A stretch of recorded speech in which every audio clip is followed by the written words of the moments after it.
Please rise. Court is in session.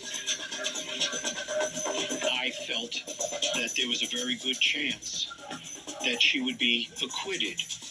But New Mexico law also is guilt by association. I mean, the mutt was living with her. And can bring the jury in. I'm innocent. I've always said that since day one. When the case finally wrapped up and the jury had the case to deliberate, I remember thinking, if you took Linda Henning before she met Dyson and Linda Henning sitting in front of me in the courtroom, how did that change? How did she change so dramatically? But to me, I thought prosecutors definitely proved that she had something to do with the planning and orchestrating of Gurley's disappearance and death. Did Linda Henning have anything to do with the murder of Gurley Hassenkopf? No. Juries are not stupid. They didn't believe him. He had absolutely no credibility. I doubt that he was truthful. He never seemed to let the truth bother him much. Most psychopaths, don't really care about the truth. Ladies and gentlemen, you can be seated. The day that we came into the courtroom with the verdict was much more emotional for me than I expected it to be. It had a physiological effect. Shaking, kind of a buzzing in my ears. It was very difficult. Mr. Brown, is it true that you reached a verdict?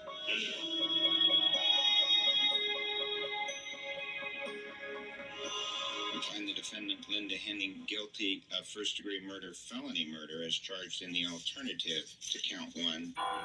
The jury came back with mostly guilty verdicts, but in the end, it appears that they believed that she did have a role in the planning, the orchestrating, and the execution of whatever happened to Gurley. In the state of New Mexico, we have this old theory that if you ride with thieves, you get to hang with thieves, no matter if you did anything wrong. That's sort of the Wild West adage that we've had in the state forever.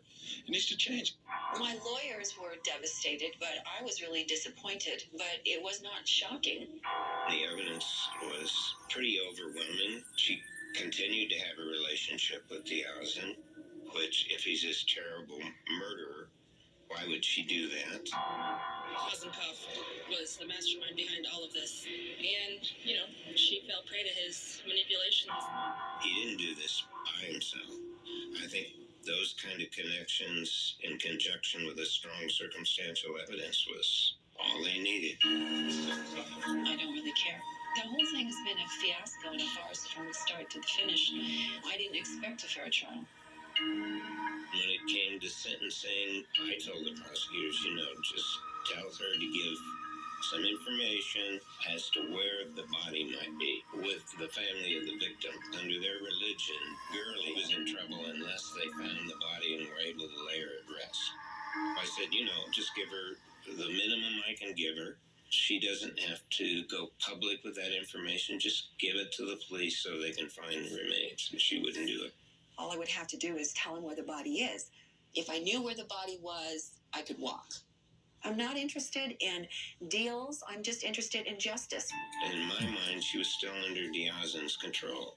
I love him, and I probably always will. There's a part of him that is wonderful. It's not this monster that everyone sees. I don't think that life in prison satisfied justice to me. I am a firm believer in the death penalty.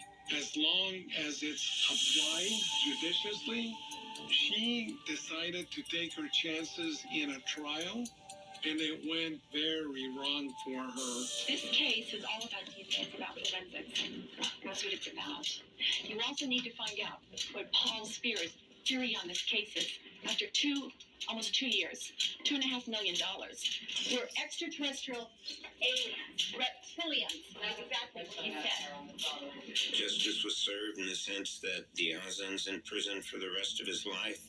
I sometimes regret imposing as long of a sentence as I did for Linda.